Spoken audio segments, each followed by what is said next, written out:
When I first signed on for Smallville, I did not know Tessa's backstory very well. I'm not sure that anyone really did. I think she was a character that was going to be figured out as the years went on.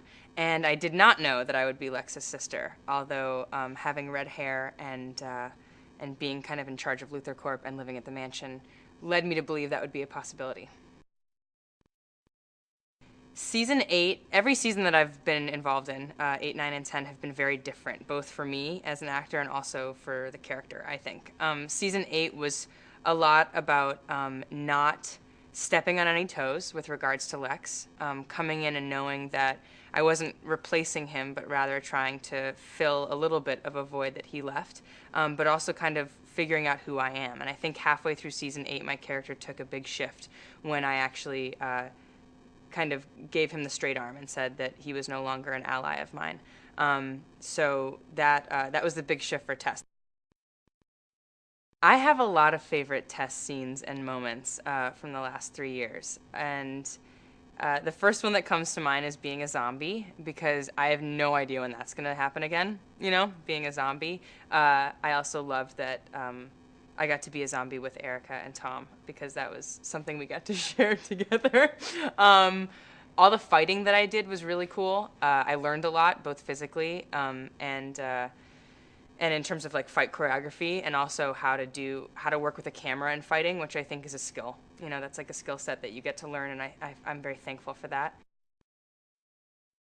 I think that the character of Tess Mercer is a really important one and has grown to become a really important one, because I feel like it represents a little bit of the human nature of people that watch something as iconic as Superman. It's really easy to put a lot of these characters into groups of good and evil and hero and villain. And I think that she was that character that a lot of people identified with, even though they may not have wanted to like her at the beginning, because she is human, and because she changes her mind, and because she does things that are fueled by her passions instead of by her destiny.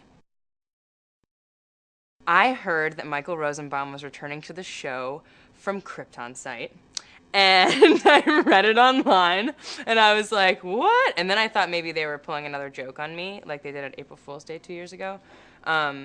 But then I figured out that it was true. And it's funny because I hadn't met Michael before yesterday. And as soon as I read that, this weird wave of relief came over me. It was like something that I know so many people wanted was going to happen. And a sigh of relief happened. And I think I hoped and I prayed that I would be able to have a scene with him and to work with him. It wouldn't really feel right if I didn't. So I'm glad that I am, and I'm really excited to shoot it. That's such a good question. If I could take any piece of set as a keepsake, I feel like it has to be a part of my world, because I feel like that's only fair. And I don't even know if it's possible or what it's made out of, but that L in the stained glass of the Luthor Corp wall, that L, just the little L, I would hang that in my home forever if I had that.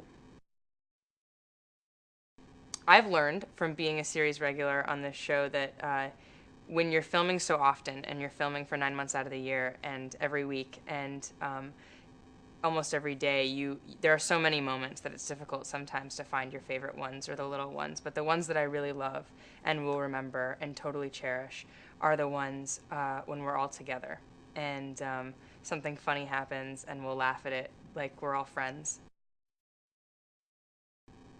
It is bittersweet to say goodbye to Smallville. I think 10 years is an incredible amount of time for a show to be on the air, and everyone's, so thankful for it, but also ready to see what comes next for them in their life.